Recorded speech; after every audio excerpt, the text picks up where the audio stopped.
Welcome to Board Game Binge, the place where we bring you bite-sized, bingeable board game content from across the industry.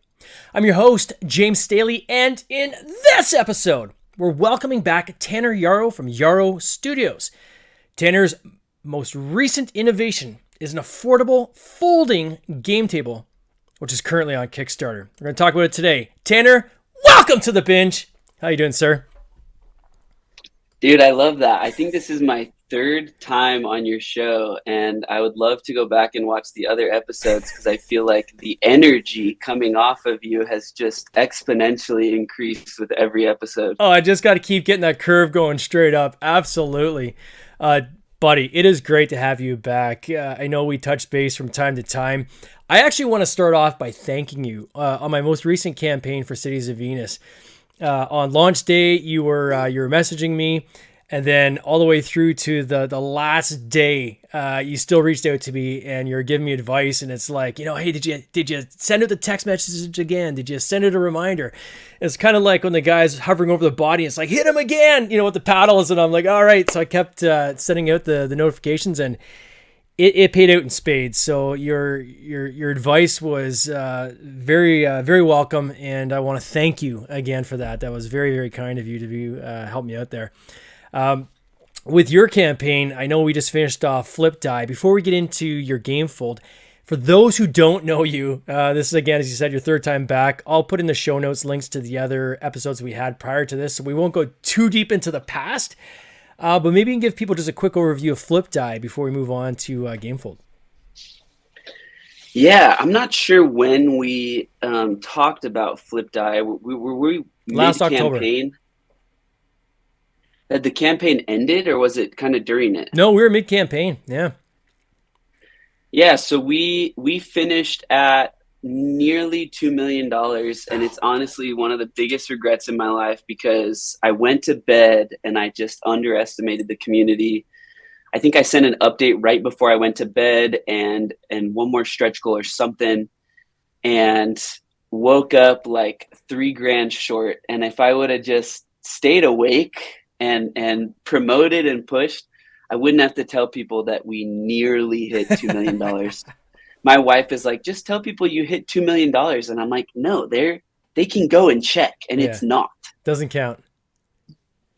Yeah, that's a kicker. Doesn't count. It's this weird kind of psychological thing, I think, with campaigns where obviously if you're like 2,000 shy of $2 million, that is still a success, just as much a success if you hit the 2 million. But it's kind of that psychological piece being able to say, we hit $2 million, right? And I've seen that in prior campaigns as well, where you're trying to hit a certain threshold and people are like, well, you've already funded, like you're already doing well. And it's like, yes, I know, but I want to be able to hit that little marker, right? It's almost like a badge of honor. Yeah. So I can certainly appreciate that. Real quick, I'm not, the link isn't going live for me. I think there's a different link. Oh, there we go. The link that you sent wasn't the right one, but now I got it. Okay.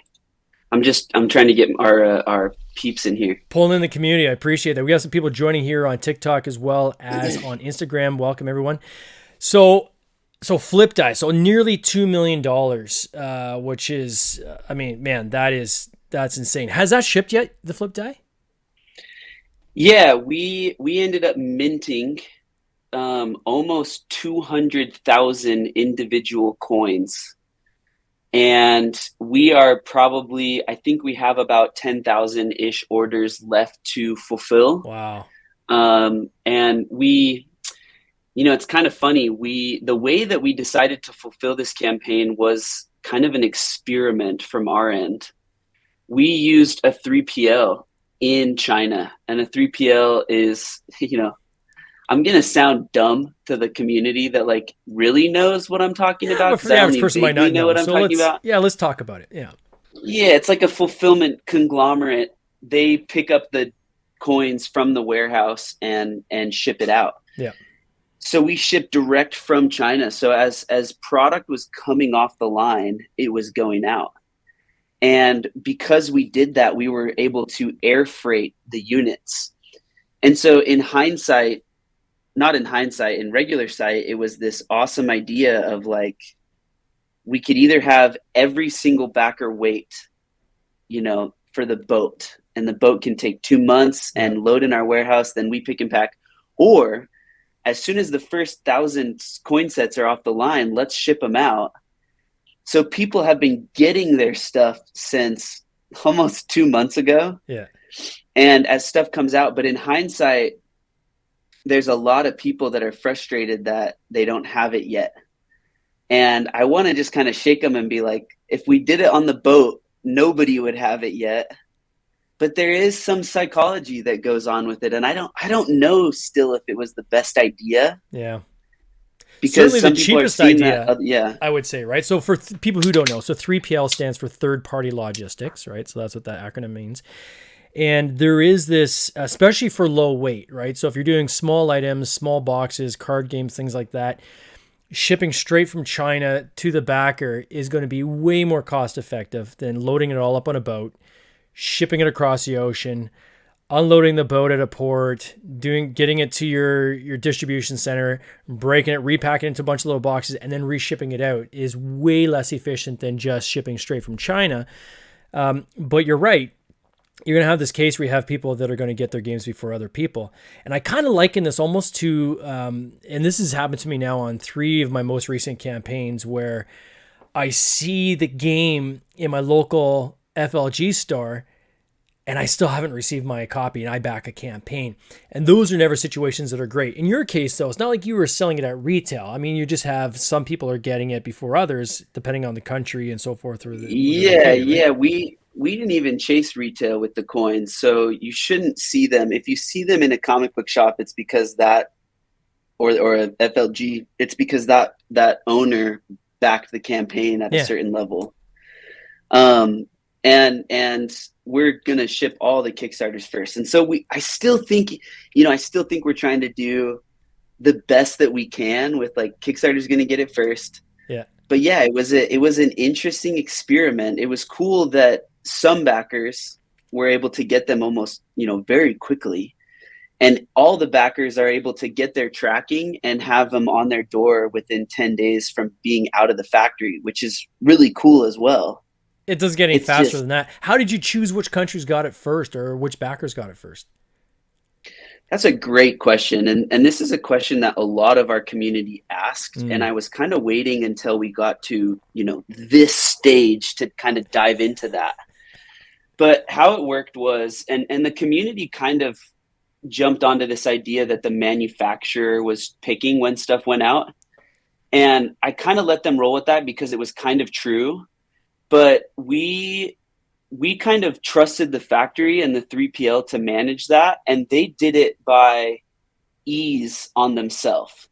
And so the factory has to set up the machines, and they run some of the coins, and then if they're switching out the coins, they have to switch up all their lines. And they need to get that on the schedule. And so the way that our coins went out was as simple as possible. Whoever backed the first set, and just the first set, this set right here, got it first. Yeah. And then they switched the line and they added the dragon set. So they made all of these that they needed to do. And then then anybody that ordered this set and the dragon set got those next, while they switched the lineup and they added the bronze coins. And so anybody that packaged those 3. And so the people at the tail end, and this is where the experiment kind of failed my community, and I'll totally admit that, is the most hardcore loyal fans of mine, the ones that early bird backed, that got the most stuff, are the ones that are getting it last, because it's the hardest part for the factory and the 3PL. So for example, if you're a backer and you got one of each set, you're already towards the back of the line because the factory has to switch out all the machines to run the silver set. If you added on the dice chest took longer. So anybody that didn't get the dice chest that just got this already got it. And then the one that is the most time consuming for both the factory and the 3PL is the single coin orders. So if you're my, most loyal diehard Yarro Studios fan and love the dice coins, and you got one of each set and then added in like 2 or 3 individual coins, That's unfortunately going to be the last to go out because the 3PL has to change their internal logistics and set up full pick and pack lines for almost 50 SKUs.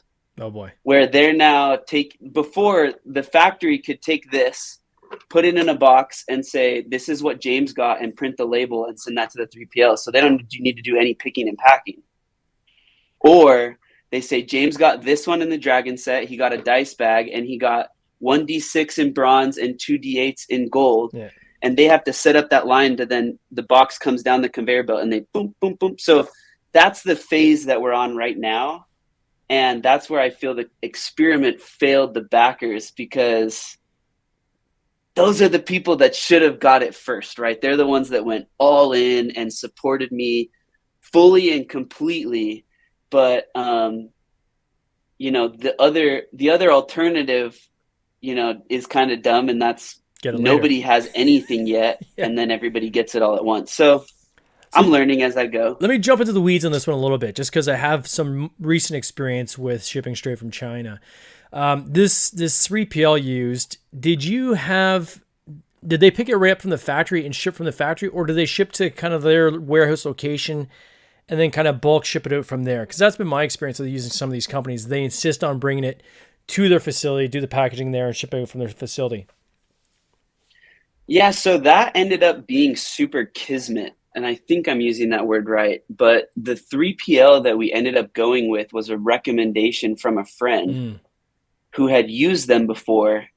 And when we sent them to the factory, they were like, oh my gosh, they're our neighbors.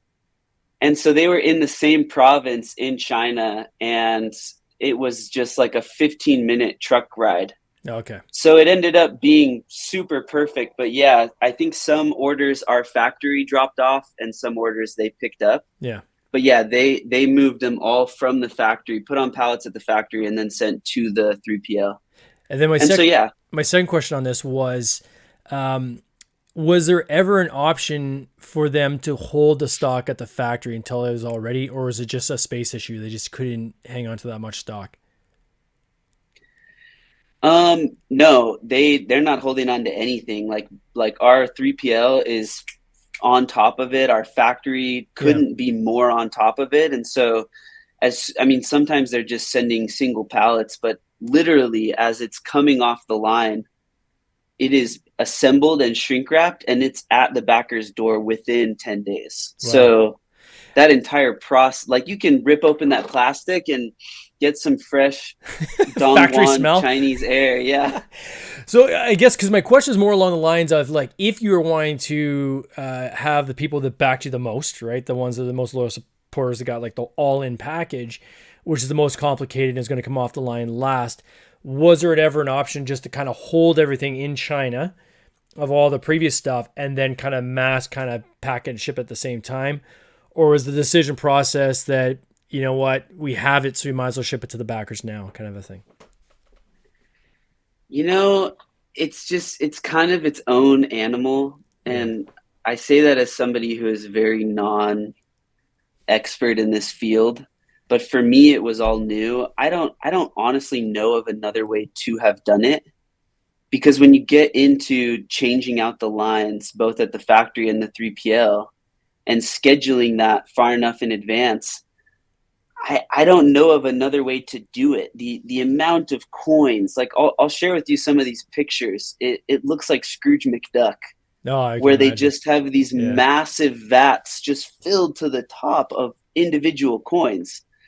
And, you know, at the end of the day, if you really dive in and think about the picking and packing at each step of the process, they are, you know, from the very beginning, they are hand detailing these coins to an extent. There are certain coins in our spread that require a physical touch from an individual, like all of our dual molded D20s. So they're coming off the line. They're coming out of these big, massive press machines, mold machines. And some coins are getting hand touch-ups. They're going into these big robot acrylic filling machines. They're, you know, a person is hand placing a ball inside of them. They're getting quickly hand soldered. They get into a big vat where they go to another station where they're picking out individual coins, setting them beautifully in this box, sealing it. I mean, there's like A lot of manual hundreds of process. moving parts here, right? Yeah. So Yeah. I don't, that was where I was just, we found a really killer factory and just trusted and just said, okay, you guys got this. So for those who don't know what Flip Die is, I would encourage you to go and check it out on Kickstarter. You can still see the old campaign page, which is just Flip Die if you Google it. But essentially, it's a coin that you flip, and when it lands, there's a little ball that signals a number, almost like you just rolled a die. And it's got the same randomness as rolling a die, but you're flipping a coin, which is super cool. And these coins are just these uber premium coins that Tanner created. They look amazing, and I was impressed with the engineering behind them on that, which doesn't surprise me then leading into your GameFold, where this is yet another engineering project that you've started that solves a problem, right? And so how long have you been working on GameFold? And can you give people just kind of a quick overview of what, in essence, GameFold is? And then, how long has this been going for? Yeah, great question. So GameFold, the name existed like 3 days before the campaign launched. But we just internally called it the folding gaming table. Yeah. And the folding gaming table actually existed, all the way back to my very first campaign of the folding map book almost 5 years ago. Wow. And I had done a folding map book for Dungeons and Dragons that used lay flat maps. I had just gotten married, and the wedding photographer was trying to upsell us on this photography wedding book that had these lay flat images. So every page was like a full spread and laid perfectly flat. And I was like, no, thank you, but thank you. This is really cool. So after launching and the success, I had a ton of backers. I was like, this is my career now. What else can we make and sell in this industry? And we brainstormed a lot of ideas, and one of them was the table. And then we started shipping the book. Our books were 7 pounds, and they were too big for one size fits all mailers.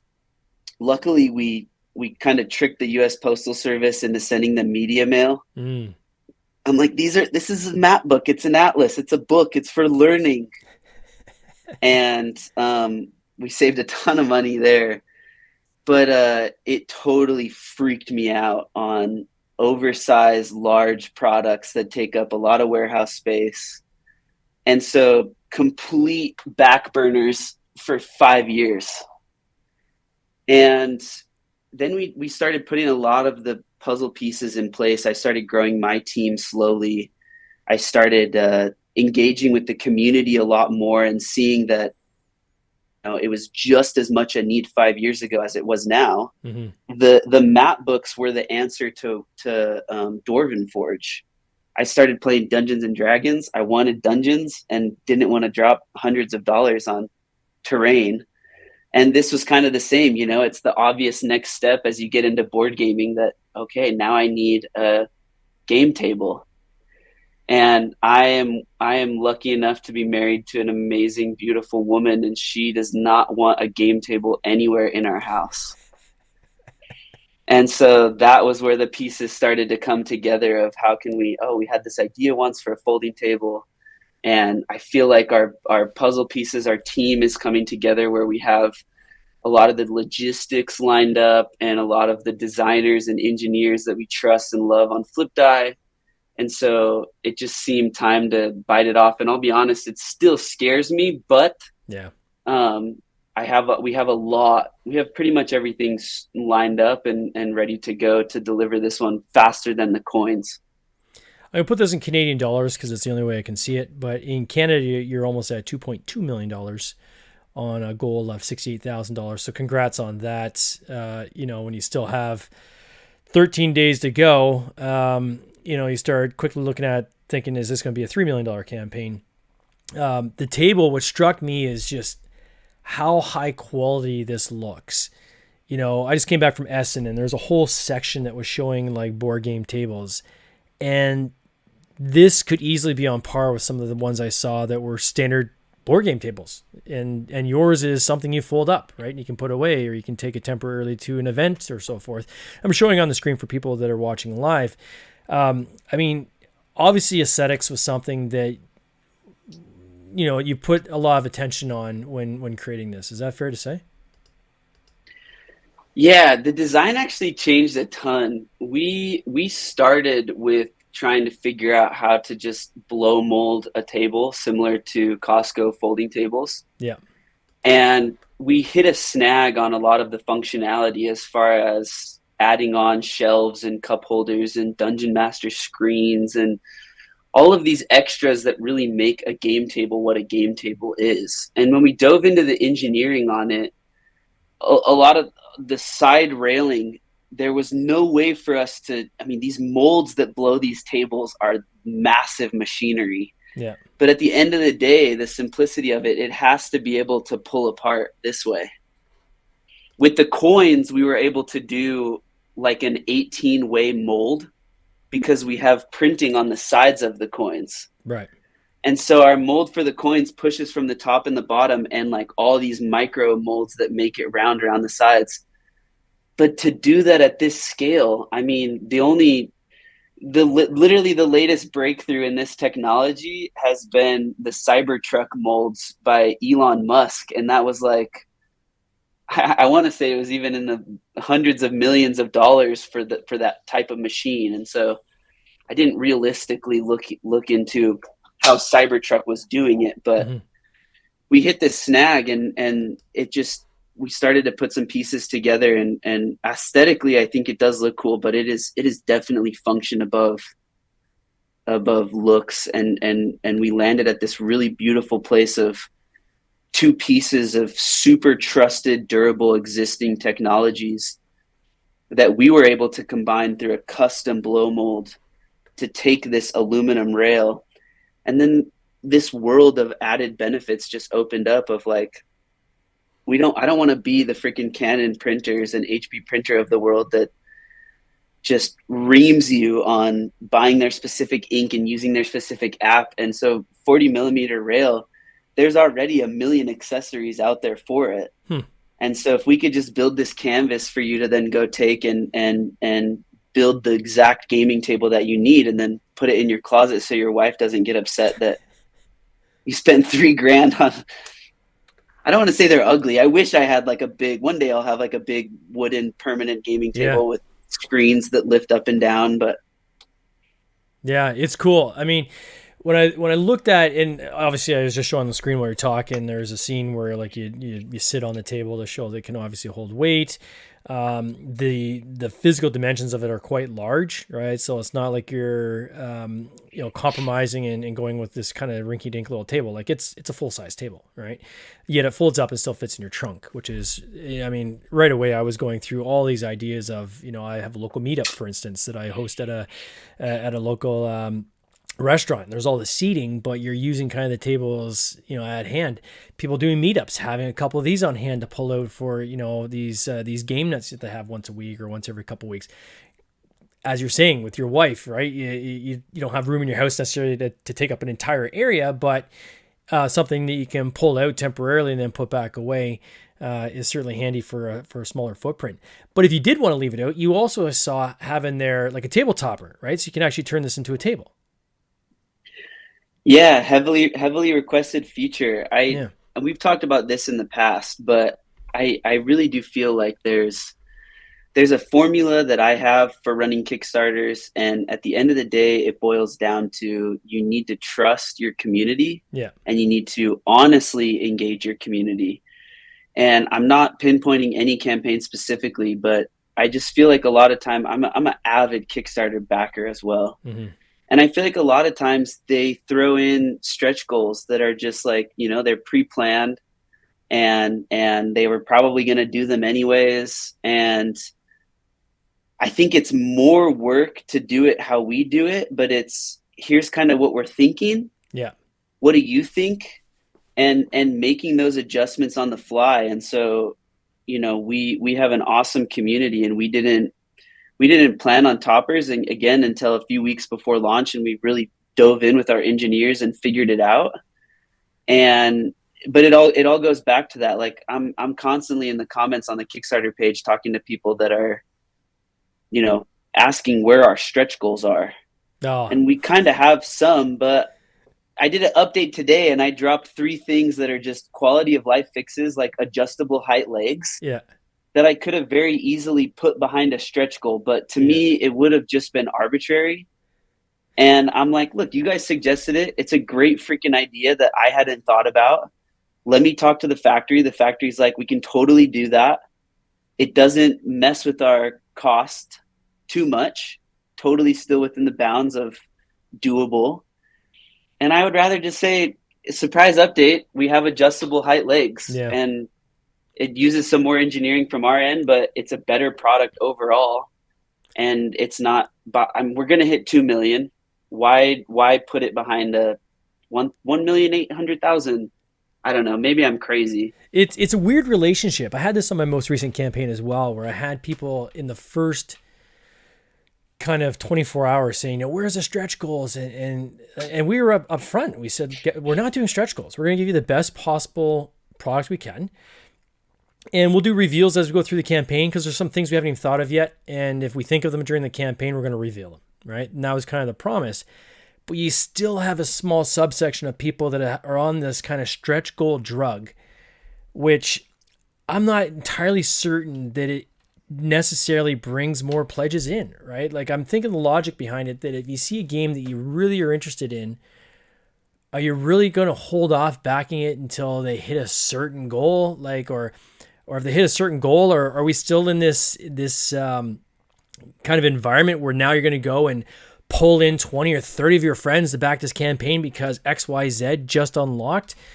I don't know. I don't know how much of it's, for lack of a better word, kind of fugazi, right? Like you see more and more of these companies that are taking the best product they can make and then stripping out all the good stuff and putting in stretch goals that they know they're going to give anyways, right? And Yeah. there's a subset of, I think, of Kickstarter creators that are saying, okay, enough of that. Let's take the honest route and just try to have a conversation with people and give the best product possible. But you still have those backers that just hammer you, and it's weird. It's weird to me. No, I mean, it's definitely like, there's definitely levels where stretch goals are totally applicable and doable, and we still have some on the page. Yeah. And it's fun to be like, hey, invite your friends. I just believe that open, clear communication and transparency is far more valuable, because we saw it with Flip Die, for example. Yeah. Just use Flip Die as an example. People were sharing the campaign like crazy, and there were some incredible ideas coming from the community. I think even acrylic on the numbers to make the numbers pop was a suggestion from the community. And I'll just show the camera real quick what I'm talking about. It seems like a no-brainer, right? This acrylic dip, but the original coins, if you go to our TikTok, I think is where you'll see the earliest coins as we were growing this community, wasn't necessarily a part of that plan from the beginning. Yeah.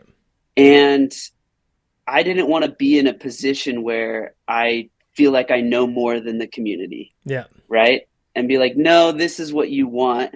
Here's my planned stretch goals. Mm-hmm. So if you keep the communication very open and very fluid, you have to also balance this trust of like, okay, trust me. But with our campaigns under our belt, I think we're there to where it's like, what do you want to see? And I would think we're one of the more consistent creators as far as funds raised on Kickstarter. And so it can turn some people away and be kind of sketchy that they come into our campaign. We've raised $1 million. We have this air of like, we know what we're doing. And they get in the comments and see the creator, me, in the comments being like, hey, what do you guys want to see with this? Like, what should we do? And I'm surprised that there's not more people like, what do you mean? Haven't you figured this out? Yeah. Because everybody knows that it's like, look, I will figure it out. And that's where it's like, it does need more work. but I want to be the creator that people can like look at the campaign and be like, I catch the vision, Yeah. and I know he'll nail it with my help. Not me, but like the backers. If that makes sense. Yeah, I think you make a good point because I think it does come with the the track record of success, right? And after doing a number of campaigns and consistently delivering, I think you're probably afforded a little more rope, so to speak, to kind of throw that out there, right? Whereas maybe somebody doing their first campaign saying, "Hey, we're not sure, we're trying to figure this out," may get hammered on something like that, where people are saying, "Well, why are you launching before you're ready?" Right? And I think sometimes too, people kind of go there when it's like, wait a second, we're ready. We're just trying to see how we can make this even better, right? And those are two different things. Enhancing what you've already created and not being ready, in my mind, are different, right? Totally. And I mean, this is something that we talked about from the very beginning when you were just starting to launch. My advice was exactly that, right? It was just launch and then deliver the best freaking product that you can, Yeah, even if it's 2,000 backers, 500 backers, and build that community. yeah, Make sure that they are the ones that are going to go to the comments and say, look, I know it seems like he has no idea what he's talking about, but he pulled it off. I trust him. I don't know. I hope nobody's watched. Like, if people are coming from FlipDie, they hopefully can see that transparency. But yeah. here's what's crazy: the overlap between FlipDie backers and game table backers is less than 1%. Wow. So, and that blows my mind. Yeah, But it's a totally new market. And so I didn't go into this campaign having the trust that I thought I would. And luckily, that 1% of FlipDie backers that have their product or have seen pictures or trust the process are in the comments, luckily being awesome. it's one of the good But things I'm about having to running multiple yeah. campaigns on Kickstarter too, though, is that history's there. So if somebody wants to click on your name, they can see your past campaigns as well, right? Yeah, I would say the best advice, building off of that advice for first time Kickstarter creators, is make the product as best, blow their minds. Like, do things that you didn't even tell them you were going to do so that when they get the product, it exceeds their expectations. Yeah. And then the second most important thing is you need to have dedicated customer service. That's the first thing you hire or employ. We had our game table reviewed by another YouTuber, and it was an unpaid thing. I didn't even know they were doing it until the day of, and I was totally freaking out. Like, I watched some of his other videos and he just tears into campaigns, and he clicked on my name, he went to my first campaign, he went to the comments, Yeah. and he's like, let's see how active they are. And the last comment on that page was 6 months ago, and literally within the hour, our customer service guy named Randolph had responded, and he was like, this is incredible. This campaign is 5 years old. They are in here responding within the hour. And so it just totally took, like, his review like started on a really high note. But Yeah. I just think, like, at the end of the day, it's not some formula where you're tricking people into thinking you take care of them. You just actually have to take care of them. It's not like a trick to, like, oh, trick them with customer. Like, I've had a dedicated customer support guy since day one that is responding within the hour and taking care of people, and then exceed their expectations. And if there are issues that arise, and there always will be as transparent as you can. Do your best to fix it. And with this campaign, like, one of the things you had talked about just before we went on air, which I wanted you to dive into just really quickly, if you don't mind, is the shipping, right? Because the expectations of shipping on something like this can make or break a campaign, right? If you get it wrong. So what I found interesting when we were talking off air is you were talking to me about figuring out kind of the shipping cube to the individual backer, and then making sure that the table is engineered to fit that, versus kind of doing the reverse, figuring out the shipping afterwards. Can you talk a little bit about that to our audience? Yeah, let's get into the nitty gritty here. I'm so bad at math, so I'm pulling up my document. This is just my shipping document. I didn't like take notes for Sure. what I was going to say here.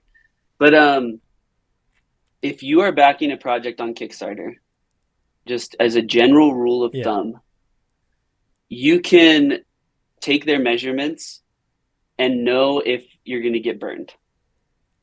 There's another table that is funding right now on Kickstarter. I won't say who, but I have priced this out with 15 different brokers, personally with UPS, FedEx, USPS.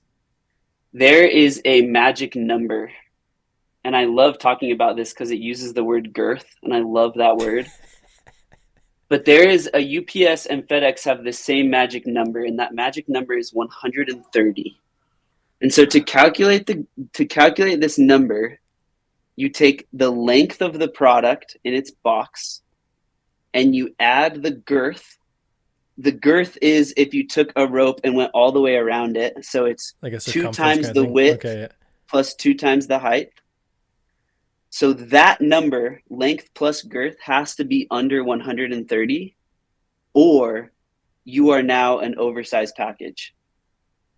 An oversized with UPS and FedEx gets hit with $100 shipping and handling fee, and up to $50 peak surcharge handling fee as an oversized. Yikes. Per package. Per package. And that's just because they don't want it in their truck. Yeah.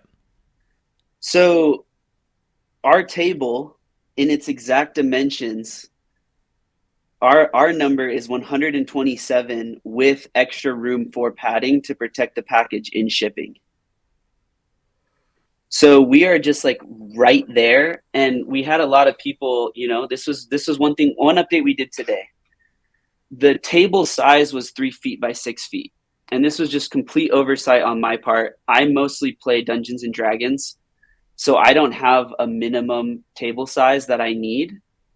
But there's a lot of people out there that play games that have a minimum table size. Yeah.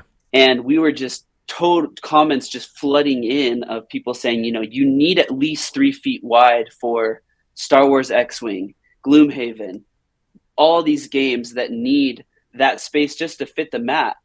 And I was like, yeah, our play area is not 3 feet wide because we have our rails attached to the top of the table, so it won't fit. And if we were to just push it out 1.5 inches on every end, we're at our number goes up to 136, our length plus girth. And so that is just like, no way. Like our backers would be hit with this extra 150 charge. We're dead in the water at that point. So how do we navigate this of like a 3 foot wide minimum without going over that number? And we did an update today and we're just like, look, I know for this past 18 days or 10 days or whatever, we've shown you this table size, we're changing it. And here's why. But if we take 3 inches off of the end and add it to the side, our magic number doesn't change because it's not changing mass, but our playable area actually goes up because you're getting more square. Yeah. And so it was just this perfect solution, and our community was just incredible. But that said, we polled our community twice. We asked everybody if they thought that was okay. We looked at the numbers. We had, 15% of like 2,000 people said no. So we had to weigh that internally. We had to verify with the factory. And then I did a huge update today explaining length plus girth. Here's why we did this. Here's the benefits. Here's the pros and cons. I'm going to make this executive decision and go with it. I hope everybody's cool. And just awesome positivity. And I think that it could have very easily been fumbled if we just changed the size without telling anybody. Oh, yeah. Or change the size without explaining our reasoning. And just that level of transparency, I think, is key. You can't under communicate. That's for sure. Or you can't over communicate. Yeah. That's the word. You can't over communicate, right? It's more is better than less in these cases, right? What comes next for you? Like, I know that you're constantly working, 5 years out on your projects. Is there anything you can give us a sneak peek into on kind of where you're headed from here after GameFold? Yeah. So what comes next for us is we're going to try to get Yarro Studios to a place where our what's the word? Supply chain is so much more dialed in. And with every campaign, we've been able to clean up these loose ends and dial in the supply chain more. The campaign before Flip Die took longer to fulfill than Flip Die. I think that the tables are going to take even less time than Flip Die. So with each campaign, we're iterating. 2024 for us is hopefully going to be the year where we don't have to fully rely on pre-orders and Kickstarter in general for existing products that people like. So 2024 we'll hopefully see some new sets of Flip Die. We're working on a pirate set internally that is a full 7 dice set that is pirate themed. It comes in a smaller treasure chest. And then on top of that, we're working on some just freaking weird dice ideas. And, I think the consistency of what we raise will probably go down as we launch these really weird projects. But sure. I hope that everybody just, likes and wants to get weird and we'll just see what kind of sticks. Yeah. But yeah, shipping more product from inventory, innovating on the tables. How can we make them better? How can we make accessories that make them better and not relying on pre-orders and pushing stuff, 6-8 months out, where we can just say, look, we've added these sweet accessories. And then even more communication, Yeah. Just to make sure that we're making stuff that everybody wants. And I even have some ideas for, right now we're an accessories company. So we make accessories for other people's games and ideas. But I think it'd be fun to get into that world a little bit and play with some of our own game ideas, because we definitely have them. Oh, that's cool. But yeah, just grow healthily, steadily, not raise money outside of crowdfunding and pay everybody on time and keep everything going out the door and please as many people as we can. So one of the things I certainly appreciate about Yarro Studios is the innovation you bring to the industry. I think is just awesome. For people that want to check out GameFold, I am going to put a link in the show notes. I encourage you to check out the page. We didn't get as deep in this as I would have loved to, but we are out of time. But man, even just your video, again, I use you countless numbers of times talking to people about their campaign pages where, you don't have to do a crazy fancy CGI video, although you have CGI of your table folding out. The bulk of your videos, you talking to camera and talking about the product and physically showing the product. And I think that there's something there that people can probably learn from. So Tanner, I want to wish you all the best of this campaign. I can't wait to see how it ends, and look forward to see what you bring next year, my friend. James, always a pleasure. We'll talk soon. Cheers. This has been an episode of the Board Game Binge podcast, hosted by James Staley, produced by James Staley and Mike Bruner, with original music by Nick Smith. If you would like to watch these interviews live, simply subscribe to our YouTube channel, Board Game Binge, and you'll get access to live interviews, giveaways, and interesting board game content from across the industry. I can't wait for you to join us. See you next time.